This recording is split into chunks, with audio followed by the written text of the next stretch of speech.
소가 있습니다. 핵심이 뭐냐 하면 평화협정, 종전협정, 주한미군을 철수하고 연방제 통일로 가자. 이거는요 사기요 사기. 근데 그걸 지지하는 사람이 50%예요. 교포들 중에도. 문재인이가 이렇게 사기를 친 거예요. 나는 이걸 용납할 수 없는 거예요. 주한미군 철수하면 돼요, 안 돼요? 아니 기자님들 대답해 보세요. 주한미군 철수하면 돼요? 안 되죠. 근데 문재인이가 5년 동안 한 일은 그 일만 했어요. 어떻게 하는지 주한미군 철수하려고. 그래서 주한미군 주둔 비용도 안 내려고. 왜? 스스로 나가라고 계속 했어요. 그러나 성공 못했어요. 국민들만 손해보는 거야. 응? 국내도 그래요. 그리고 이재명은요, 주한미군 철수론자 중에 머리부터 발끝까지 꽉 찬 사람이에요. 이재명의 자서전을 읽어보세요. 대한민국 혁명이라는 책을 보면은 무서운 사람입니다. 그런 사람을 국민의 절반이 찍었다 이 말이야. 이건 국내뿐이 아니야. 외국에 있는 교포들도 똑같아. 절반이 속음을 당하고 있는 거야. 그래서 나는 이 사실을 사실대로 말해주고 난 뒤에도 주한미군 철수를 난 찬성한다 하면 할 수 없는 거예요. 그거는. 그거 어떻게 합니까? 그러나 나는 목사로서 선지자로서 사실은 반드시 말을 해줘야겠다 해서 미국의 10대 도시를 계획하고 지금 이제 절반 돌았습니다. 많은 교포들이 깨어나고 있습니다. 제가 하는 연설과 강의를 듣고 또 제가 혼자 오지 않고 한국의 기라성 같은 모든 분야의 제1인자 교수님들을 다 모시고 왔습니다. 헌법학자 1인자, 김학성 교수님을 비롯하여 또 국제정치학 1인자, 또 이충원 박사님 다 모시고 와서 이제 교포들이 충격을 받는 거야. 정가훈 목사 한 사람이 증언하면 저거는 원래 또라이다 할 수 있지만 그럴 수가 없어요. 한국의 최고의 전문가들이 지금 동시에 증언하고 있으므로 이 기회에 교포들도 다 깨어났으면 좋겠습니다. 네.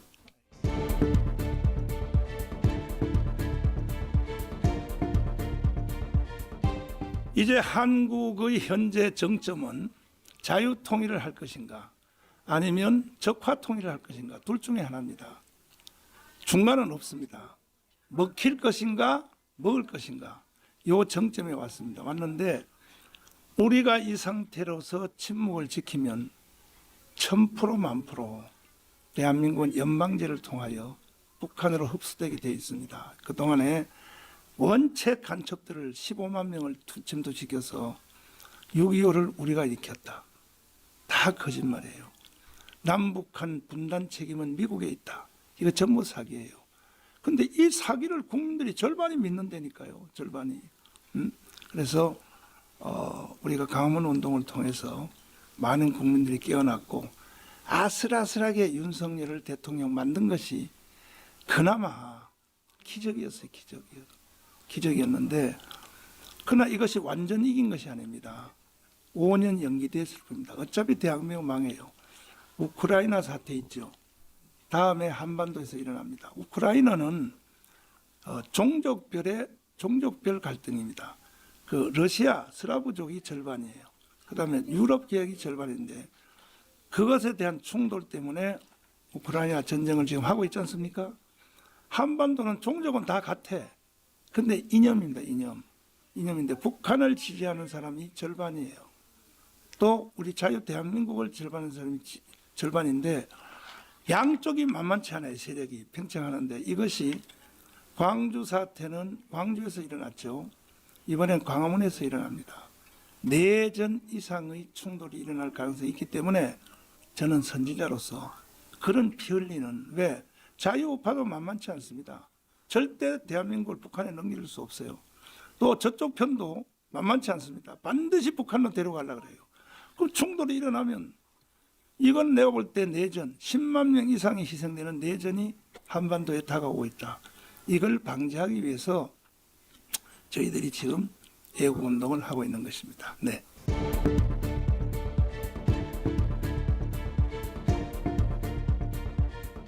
사실은 우리나라가 그 일본으로부터 해방이 된 것도 또 이승만 대통령이 건국한 것도 사실 국내 국민들이 한 게 아닙니다. 전부 하와이 사탕수수 밭에서부터 시작된 교포들이 한 겁니다. 독립도 건국도. 이렇게 해서 이제 대한민국이 살아났는데 이렇게 살려놓은 대한민국이 다시 대한민국이 없어지고 북한으로 간다면 이 교포들이 얼마나 막상 그 결과가 현실로 나타났을 때는 여기에 누가 좌파하겠습니까? 문재인을 따르는 사람도 누가 따르겠습니까? 결과가 나타났을 경우에는 이야 진짜 정강훈 말이 맞았네. 대한민국 없어졌네. 그래서 우크라이나 같은 사태를 방지하기 위해서 저희들이 애국운동을 격렬하게 이제 하고 있는데 마침 여기에 중요한 해결 실마리가 하나 나왔어요. 이재명을 찍은 사람들이 1614만 표입니다. 그들에 대하여 우리 이충훈 박사가 여론조사를 했어요. 이재명은 주한미군 철수론자인데 이걸 알고 찍었냐 그랬더니 94.9%가 몰랐다는 거야. 그럼 왜 찍었냐니까 자기들은 모르고 찍었다는 거야. 그러면 이재명을 찍은 사람의 94.9%가 다 우리 편으로 돌아올 수 있어요. 현재 사실대로 말하니까 이것이 희망이에요. 유일한 희망. 그리고 이미 70년 동안 자유라는 맛을 봤기 때문에 20대 30대들도 막 돌아오고 있어요. 아니 걔들이 북한 체제로 가려고 하겠습니까? 예? 정치가들이 하도 속여먹어서 간첩들이 속여서 그렇게 됐지만 이제 20, 30대들도 막 돌아오고 있어요. 제가 광화문 운동하면서 젊은 청년들이 10만 명이 돌아왔어요. 제가 쓴 이승만의 분노의 책을 읽고. 네.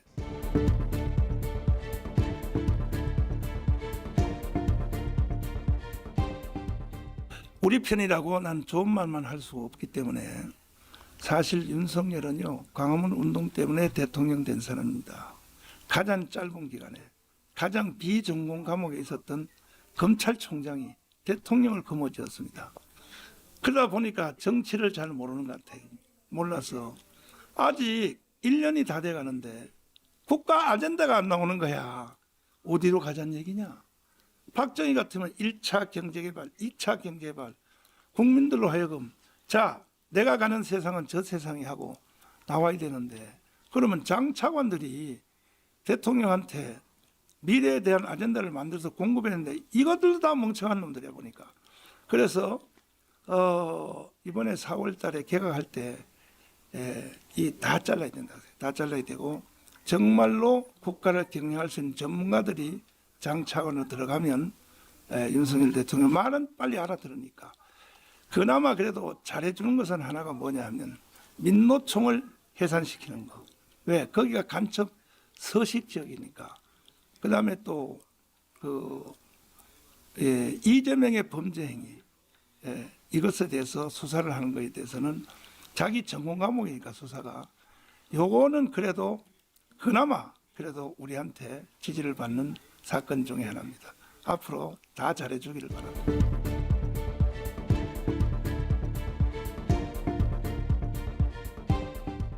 원래 민주당은요 좌파가 아니었어요. 이 대한민국이 건국될 때 대한민국이 건국되는 과정 중에 제1공로는 원래 호남 사람들이었어요. 호남 사람. 왜 호남 사람들이 대한민국을 건국했는가.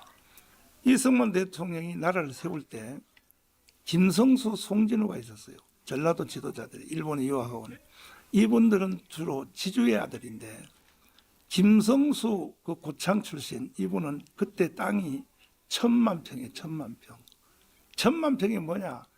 일개 그냥 들 전체가 다 그 사람 개인 거였어. 그런데 이승만 대통령이 토지개혁한다.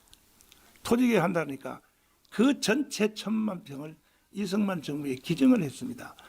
그래서 토지개혁이 완성이 돼가지고 6.25 전쟁이 일어난 후에 인민군이 와서 야 우리가 너희들에게 땅을 줄게. 그러니까 3개월 전에 토지개혁이 완성이 됐거든요.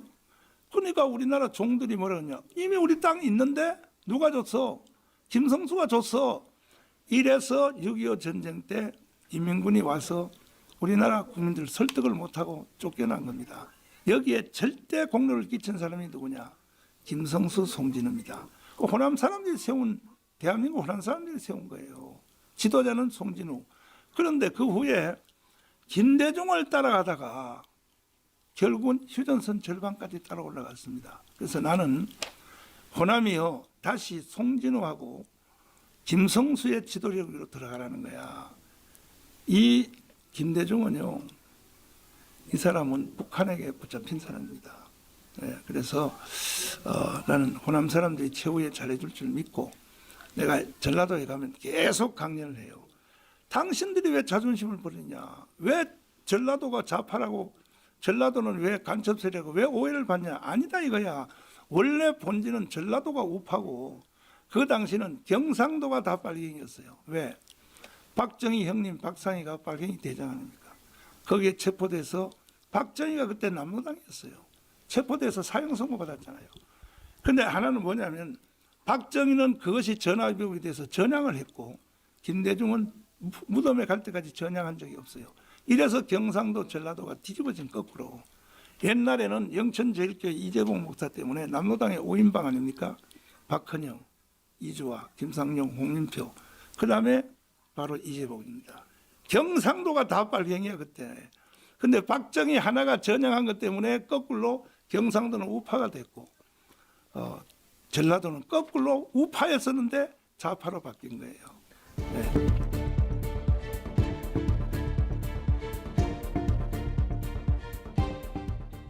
성경에 고린도 전서에 보면은 하나님이 교회 중에 맺을 세웠으니 첫째는 사도요, 둘째는 선지자요. 선지자가 그때만 있었던 것이 아닙니다. 이후에도 계속 선지자라는 직분이 공식적으로 임명을 하든지 안 하든지, 그래서 모든 목사들은 선지자 기능을 가지고 있는 거예요. 이게 성경이에요, 성경. 그래서 성경이 그렇게 되어 있잖아요. 근데 나 혼자만 선지자다, 그럼 문제가 있는 거야. 나 혼자만 선지자가 아니고 하나님이 주의 종들에게는 선지자 기능을 주신 거야. 이게 성경적입니다. 그래서 나는 이 시대에 선지자 중에 하나라 그러지 나 혼자만 선지자라는 말은 난 한 적이 없어요. 그럼 난 선지자 사명을 감당해야죠. 목사는 삼중직을 가지고 있어요. 하나는 선지자, 하나는 제사장, 하나는 다스리는 왕권. 구약시대 삼중직분을 목사들이 위임받아 가지고 있는 겁니다. 그런 뜻에서 내가 선지자라고 하는 겁니다.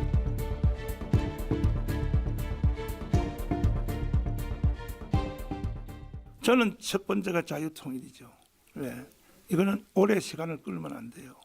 자유통일을 해서, 그래서 내가 이제 미국에 와서 상원 의원들을 설득을 하고, 제가 감옥을 3번 갔어요. 문재인을 간첩이라 그래서. 그날 3번 감옥에다 가뒀어요. 그때 재판받을 때 허선하 판사가 재판장이 왜 현역 대통령을 간첩이라고 합니까? 그렇게 말을 했을 때 이거는 내가 대답할 문제가 아니다. 이것은 문재인 대통령이 김정은에게 넘겨준 USB 내용, 거기 보면 간첩이라고 써 있다. 그랬더니 허선하 부장판사가 오늘 재판을 여기까지 하고 청와대에 USB 내용을 제출하라고 명령했어요. 재판부에. 못하는 거야. 2번째 다시 명령해서 못하는 거야. 3번째 다시 명령했어요. 못하는 거야. 오늘까지도 그 USB를 제출을 못하는 거야. 그래서 대통령 그만두고 난 뒤에 우리가 재판을 통하여 국가기록보존소가 있거든요. 기록물. 거기에는 반드시 넣어야 되거든. 대통령이 의무적으로. 그런데 거기를 소장을 향하여 소송을 했어요. USB 내용을 공개하라고 했더니 그런 USB가 국가기록보존소에 들어온 적이 없다라고 대답했어요. 지금까지도. 그러면 문재인은 일단 그 법을 어긴 거죠. 지 혼자 가지고 있겠지 현재. 근데 이미 언론을 통해서 이게 다 밝혀진 대로 가장 심각한 건 뭐냐? 미국의 웨스팅하우스로부터 기술을 공급받아서 세계 제1의 원자력 발전소 설계도를 북한에 넘겼어요. 이거는 이미 벌써 드러난 거야. 그래서 문재인을 간첩이라는 거야. 2번째, 참 정말 저는요 문재인 저놈은 반드시 저는 처형이 돼야 돼. 왜? 평택에 와 있는 미군 있죠. 미군의 201 작전 계획, 북한에 대해서 전쟁하는 작전 계획을 넘겼어요. 북한한테. 그래서 지금 평택에 주한미군이 새로 짜고 있어. 왜? 문재인 이 자식이 넘겼기 때문에. 그리고 지금 잘 나가는 방위산업 있죠. K9 자주포. 이게 미국으로부터 기술 다 받은 거거든요. 생산은 우리가 하지만은. 근데 지금 폴란드에 50조 수출해서 50조. 지금 이게 위력을 발해서 유럽의 독일제 탱크 다 필요 없어요. 한국제가 가장 우수하다 해서 어마어마하게 수출하는데 이 설계도를 방위산업 설계도를 북한한테 다 넘긴 거예요. 이게 문재인입니다. 이게 간첩 아닙니까 이놈이? 그래서 내가 이제 감옥에 있을 때 결심을 했어요. 첫 번째 결심은 뭐냐? 반드시 내가 나가면 김정은을 해결한다. 김정은을 죽든지 지가 스스로 자살하든지 내가 해결한다. 왜? 그 한 사람 때문에 남북한이 다 고통당하는 거예요. 북한의 2,500만이 거대한 감옥 생활을 하고 한국의 국민들도 얼마나 고통당합니까? 정교조, 민노총. 이래서 내가 나가면 김정은 저놈을 내가 용서하지 않는다. 두 번째, 김정은이가 자기들끼리 스스로 총질하다가 김재규처럼 내보내 죽었을 경우에 중국 군대가 북한으로 들어오면 이거는 죽 서서 개주는 거죠. 그럴 때 이걸 어떻게 했냐 해서 상원 의원들을 설득해야 되겠다 해서 상원 의원 100명을 설득하기 위해서 지금 이제 10명 만났어요. 먼저 번에 와서 5 만났고 왜서 뭐냐면 한국 통일시켜달라. 그리고 중국 군대가 북한으로 들어갈 때 이거는 상원 의원만 막을 수 있으니까 이걸 막아달라. 강력한 문제 제기했고 상원 의원들이 동의를 했고 특별히 중국에서 북한으로 들어가는 송유관 파이프라인 3달만 끊어달라 해서 지금 상원 의원들이 굉장히 동의를 하는 쪽으로 가고 잘 가고 있습니다.